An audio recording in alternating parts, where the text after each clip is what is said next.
नमस्कार। शब्द सांची विंध्य के समाचार बुलेटिन में आपका स्वागत है। आपके साथ मैं हूं सुषमा। शुरुआत करते हैं हेडलाइंस से। रीवा में हर घर तिरंगा हर घर स्वच्छता अभियान के तहत देशभक्ति और स्वच्छता का दिया गया संदेश। रीवा में युवती से छेड़खानी करने पर भाई ने मनचले को दौड़ा दौड़ा कर पीटा। रीवा में जर्जर सड़क के चलते बुजुर्ग को बांस के सहारे ले जाना पड़ा अस्पताल। रीवा में कांग्रेस का सत्याग्रह कल, जीतू पटवारी समेत 27 विधायक होंगे शामिल। रीवा में निकाली गई तिरंगा यात्रा। सुपर स्पेशलिटी हॉस्पिटल रीवा के लिफ्ट रूम में घुसा पानी, मरीज परेशान। रीवा में सर्पदंश से युवती की मौत। रीवा में प्रधानमंत्री आवास योजना में गड़बड़ी, किराएदारों का सर्वे शुरू। सुपर स्पेशलिटी हॉस्पिटल में एक और चिकित्सक का इस्तीफा। रीवा में पर्वतारोही अंजना सिंह का अधिवक्ताओं ने किया सम्मान। रीवा में प्राणघातक हमले के मामले में 3 भाइयों को 3 साल की सजा। मऊगंज में नदी में डूबे किशोर का शव 18 घंटे बाद बरामद। सतना के महिला थाने में छत का प्लास्टर गिरा, टीआई और कर्मचारी बाल बाल बचे। एमपी के 10 जिलों में भारी बारिश का अलर्ट। जादू देखा है, हम दिखाते हैं। आप सोचिए, हम बनाते हैं। अपने घर या ऑफिस को सजाएं मनपसंद डिजाइन के कस्टमाइज वॉलपेपर्स, ब्लाइंड्स, पेंटिंग्स और लेजर कटिंग से बनी आकर्षक चीजों से। आज ही कॉल कीजिए 7611125428, क्योंकि आपकी कल्पनाओं को पंख देना भी जरूरी है। अब खबरें विस्तार से। स्वतंत्रता दिवस के अवसर पर रीवा जिले सहित मध्य प्रदेश में हर घर तिरंगा हर घर स्वच्छता अभियान जोर शोर से चलाया जा रहा है। इस अभियान का मुख्य उद्देश्य देश प्रेम, एकता और राष्ट्रीय ध्वज के प्रति जागरूकता बढ़ाना है। 15 अगस्त तक चलने वाला यह अभियान 3 चरणों में आयोजित हो रहा है। अभियान के तहत संभागीय commissioner BS Jamod, collector Pratibha Pal और निगम आयुक्त डॉक्टर सौरभ सोनबड़े ने अधिकारियों, कर्मचारियों और नगर निगम के सफाई कर्मचारियों के साथ मिलकर रीवा में स्वच्छता अभियान चलाया। शहर के ऐतिहासिक वेंकट भवन और शिल्पी प्लाजा सहित विभिन्न सरकारी कार्यालयों में सफाई कार्य किए गए। कमिश्नर बीएस जामोद ने कहा कि मध्य प्रदेश शासन और भारत सरकार के निर्देशानुसार यह अभियान चलाया जा रहा है। उन्होंने जोर देकर कहा कि यह अभियान स्वच्छ शहर स्वस्थ जीवन की नींव भी है। इस अभियान के तहत स्कूलों, कॉलेजेस और सरकारी कार्यालयों में राष्ट्रीय ध्वज के महत्व को लेकर जागरूकता कार्यक्रम आयोजित किए जा रहे हैं। रीवा शहर के धोबियाटंकी चौराहे पर एक युवक ने अपनी बहन से छेड़खानी करने वाले बाइक सवार मनचले को सड़क पर दौड़ा दौड़ा कर पीटा। इस घटना का वीडियो भी वायरल है। प्रत्यक्षदर्शियों के अनुसार युवक अपनी बहन के साथ बाइक से जा रहा था, तभी मनचले ने छेड़खानी की, जिसके बाद भाई ने उसे पकड़कर मारपीट की, जिसके चलते भीड़ जमा हो गई और वहां मौजूद कुछ लोगों ने भी आरोपी को पीटा। कोतवाली थाना प्रभारी श्रृंगेश राजपूत ने बताया कि अभी तक कोई शिकायत दर्ज नहीं हुई है, लेकिन वायरल वीडियो के आधार पर आरोपी की पहचान की जा रही है। यह पूरी घटना शहर में चर्चा का विषय बनी हुई है। रीवा जिले के गंगेओ ब्लॉक के आलमगंज गांव में खराब सड़कों के कारण एक दर्दनाक घटना सामने आई है। 95 वर्षीय बुजुर्ग जमुना पाठक की सोमवार सुबह अचानक तबीयत बिगड़ने पर एम्बुलेंस बुलाई गई, लेकिन जर्जर सड़कों के चलते एम्बुलेंस उनके घर तक नहीं पहुंच सकी और 1 किलोमीटर दूर खड़ी रही। मजबूरन परिजनों और ग्रामीणों द्वारा बुजुर्ग को बांस में लादकर एम्बुलेंस तक लाना पड़ा। गांव की सड़कों की हालत इतनी खराब है कि बारिश के कारण आलमगंज 23 से आलमगंज 24 को जोड़ने वाला मार्ग पूरी तरह बह गया है। ग्रामीणों ने प्रशासन से सड़कों की तत्काल मरम्मत की मांग की है, ताकि भविष्य में ऐसी स्थिति से बचा जा सके। कांग्रेस पार्टी 12 अगस्त को रीवा के पदमधर पार्क में सत्याग्रह आयोजित करने जा रही है। इस सत्याग्रह में प्रदेश कांग्रेस अध्यक्ष जीतू पटवारी, नेता प्रतिपक्ष उमंग सिंघार, चुरहट विधायक अजय सिंह राहुल सहित प्रदेश के 27 विधायक शामिल होंगे। यह सत्याग्रह प्रदेश सरकार और प्रशासन की खामियों को उजागर करने के लिए आयोजित किया जा रहा है। जिला कांग्रेस कमेटी के ग्रामीण अध्यक्ष राजेंद्र शर्मा, सेमरिया विधायक अभय मिश्र और महापौर अजय मिश्र ने संयुक्त रूप से बताया कि मंगलवार सुबह 11 बजे शुरू होने वाले इस सत्याग्रह का उद्देश्य प्रदेश में 22 सालों से सत्तासीन भाजपा सरकार के दौरान किसानों, मजदूरों, नौजवानों और व्यापारियों की समस्याओं को सामने लाना है।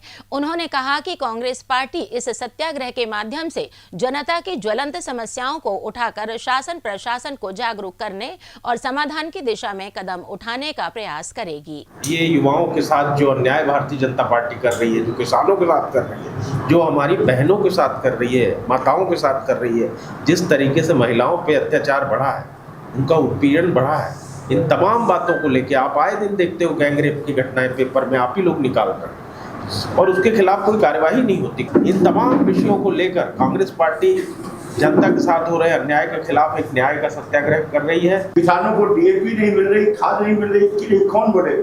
ऐरा मवेशियों से जिले का किसान परेशान है, खेती बर्बाद है। हमारे यहाँ बसावन मावा में गौशाला के नाम पर 25-25 करोड़ की अल्टा पलटी साल में हो रही, क्योंकि वहाँ पर इतने पूरा CSR मत वही जा रहा। न्याय सत्याग्रह का जो आंदोलन हो रहा कल, और रीवा में एक बड़ी ज्वलंत समस्या है। वो समस्या है रीवा को बाढ़ की चपेट में ले आना। विगत 22 साल से भारतीय जनता पार्टी की सरकार है। स्वतंत्रता दिवस के उपलक्ष्य पर रीवा जनपद कार्यालय से मॉडल स्कूल तक एक भव्य तिरंगा यात्रा रैली का आयोजन किया गया। इस रैली में रीवा की SDM वैशाली जैन, जनपद अध्यक्ष राजेश संगीता यादव, जनपद उपाध्यक्ष सहित अन्य अधिकारियों और कर्मचारियों ने उत्साहपूर्वक हिस्सा लिया।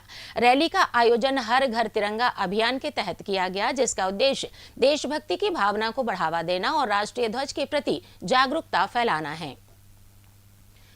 सुपर स्पेशलिटी हॉस्पिटल रीवा में बारिश और निर्माण कार्य के कारण लिफ्ट रूम में पानी भर जाने से मरीजों और उनके परिजनों को भारी परेशानी का सामना करना पड़ रहा है।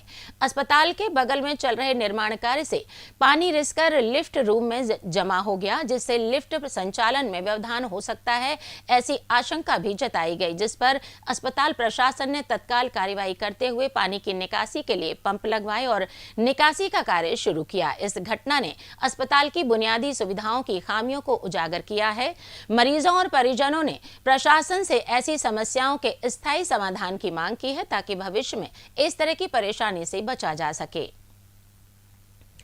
बारिश के मौसम में सर्पदंश की घटनाएं लगातार बढ़ रही हैं। सोमवार को हनुमाना थाना क्षेत्र के ग्राम गाढ़ा निवासी 20 वर्षीय अंतिमा यादव की सांप के डसने से मौत हो गई। परिजनों के अनुसार अंतिमा रात में घर में सो रही थी, तभी उनके हाथ में सर्प ने डस लिया। आनन फानन में उसे संजय गांधी चिकित्सालय लाया गया, जहां इलाज के दौरान उसकी मृत्यु हो गई। रीवा में प्रधानमंत्री आवास योजना में बड़े पैमाने पर अनियमितताएं सामने आ रही हैं। जिले में कई आवंटित मकानों को किराए पर दे दिया गया है। नगर निगम की जांच में 126 मकानों में 53 किराए पर पाए गए हैं। इस खुलासे के बाद अब सभी प्रधानमंत्री आवासों का सर्वे शुरू हो गया है। सोमवार को नगर निगम की टीम बिछिया तोपखाना स्थित गोल क्वार्टर्स में बने आवासों का सर्वे करने पहुंची।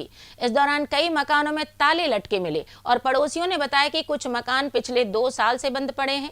सर्वे के दौरान नगर निगम की टीम वहां रहने वालों के नाम और जानकारी जुटा रही है, जिसे आवंटन सूची से मिलान किया जाएगा। हालांकि सर्वे की पारदर्शिता पर भी सवाल उठ रहे हैं। बता दें कि सर्वे में अधिकारियों को मौके पर रहने वालों और आवंटन सूची के अभिलेखों का सत्यापन पहले ही करना चाहिए था, लेकिन इस काम में पूरी लापरवाही बरती गई।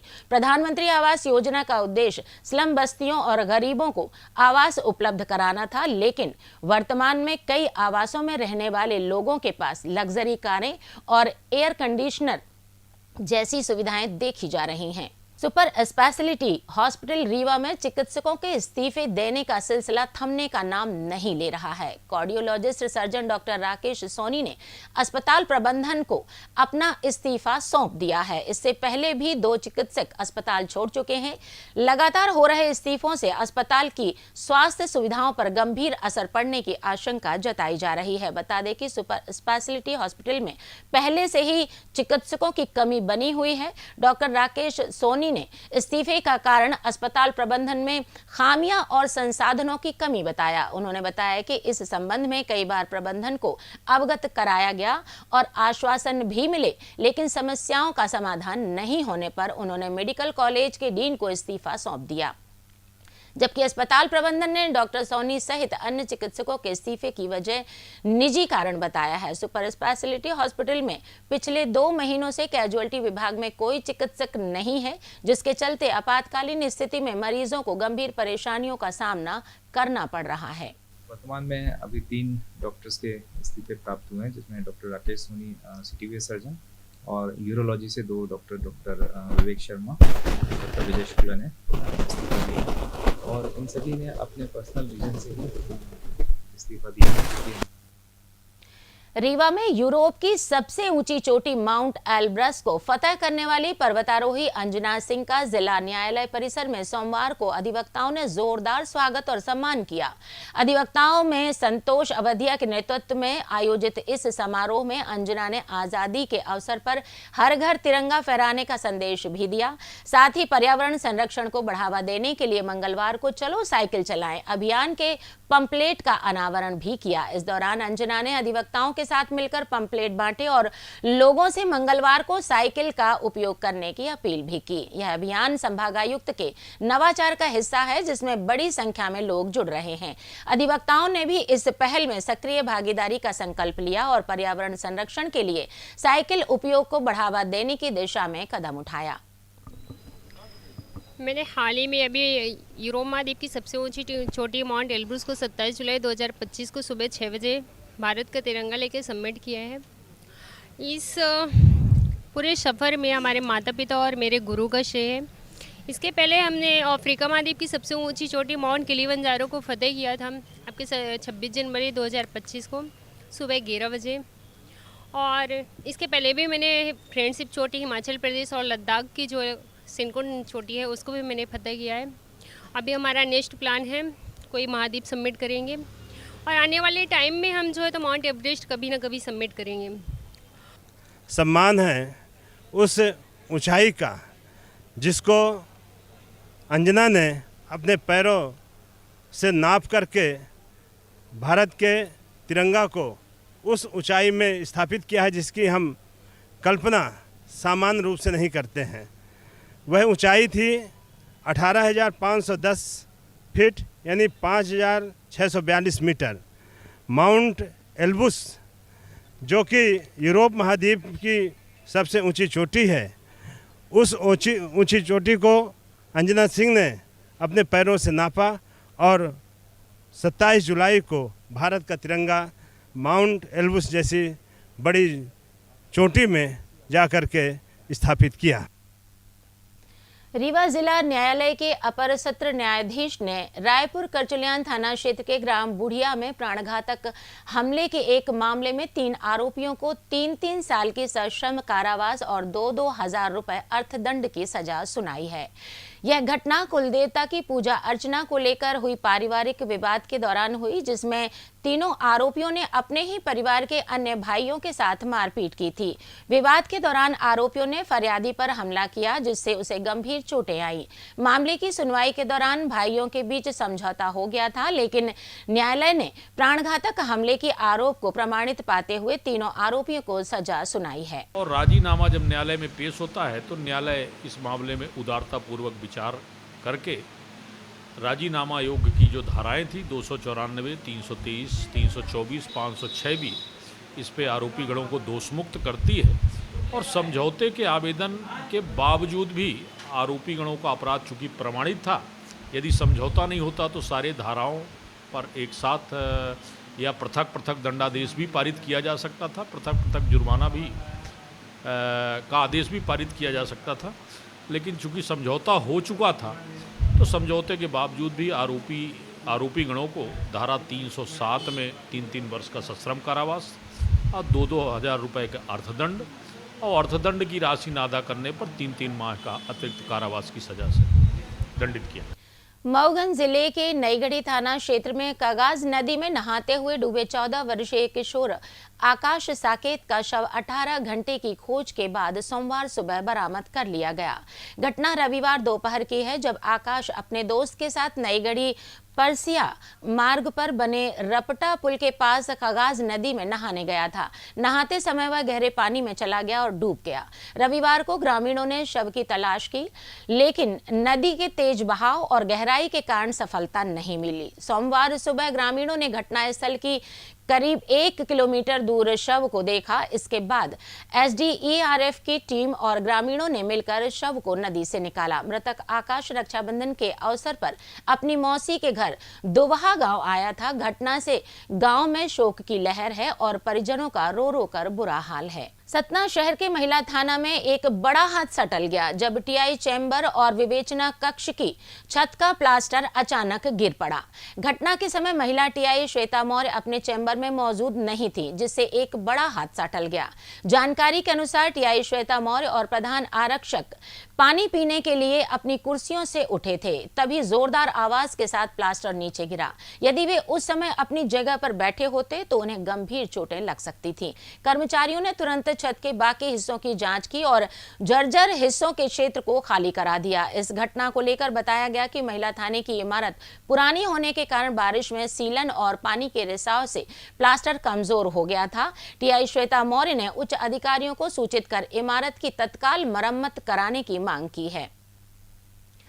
मौसम की बात करें तो मध्य प्रदेश के मौसम में उतार चढ़ाव का दौर जारी है। मौसम विभाग ने अगले 24 घंटे में जबलपुर, रीवा और सागर संभाग के 10 जिलों में भारी बारिश का अलर्ट जारी किया है। टर्फ लाइन की सक्रियता के कारण पन्ना, सतना, रीवा, मऊगंज, सीधी, मैहर, कटनी, जबलपुर, सिवनी और बालाघाट में तेज बारिश की संभावना है। विभाग ने अगले 24 घंटे में इन क्षेत्रों में भारी वर्षा की चेतावनी दी है, जो 12 अगस्त को भी पूर्वी हिस्सों में जारी रहेगी। वहीं भोपाल, इंदौर और उज्जैन में मौसम साफ रहने की उम्मीद जताई गई है। इसी के साथ ये समाचार बुलेटिन समाप्त हुआ। कल फिर मिलेंगे नई खबरों के साथ। जुड़े रहिए शब्द सांची विंध्य से, और विंध्य से जुड़ी तमाम खबरों के लिए हमारे चैनल को सब्सक्राइब जरूर कीजिए। अपने आसपास की खबरें हम तक पहुंचाने के लिए स्क्रीन पर दिए गए नंबर पर आप संपर्क भी कर सकते हैं। धन्यवाद।